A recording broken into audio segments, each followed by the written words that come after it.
RS recording studio चेहरा कला Vaishali.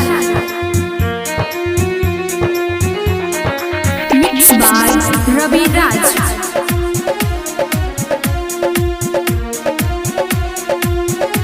RS recording studio चेहरा कला वैशाली। सुनी खुदा कुछ ऐसन दुआ दी बाटे दर्द चेहरों के भुला दी। सुनी खुदा कुछ ऐसन दुआ दी बाटे दर्द चेहरों के भुला दी। तरफ तरफ के जियल न जाला,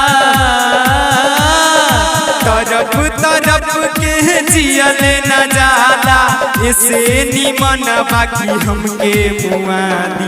सुनी खुदा कुछ ऐसन दुआ दी बाटे दर्द जेरों के भुला दी। सुनी खुदा कुछ ऐसन दुआ दी बाटे दर्द जेरों के भुला दी। प्रेमी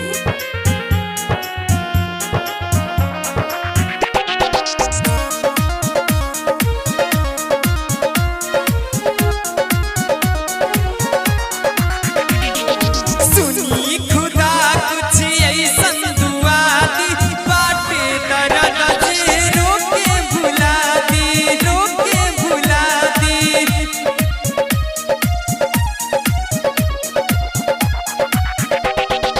पागल हो प्यार सुन समझ न आवे, अरे पागल हो प्यार सुन समझ न आवे, देखेला सूरत आंसू बहावे।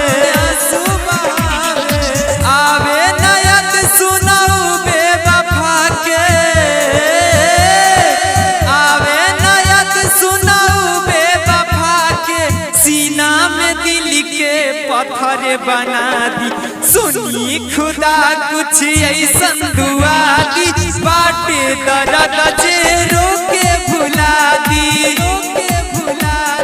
सुनी खुदा कुछ ऐसन दुआ दी बाटे दर्द जेरों के भुला दी।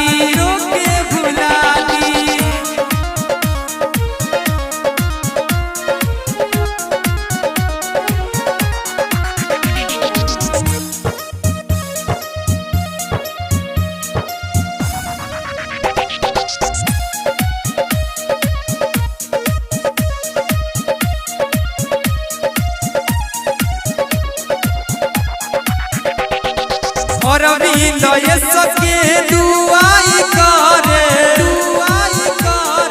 और अरविंद सके दुआई करे, प्यार के रोग नहीं केहू के धारे।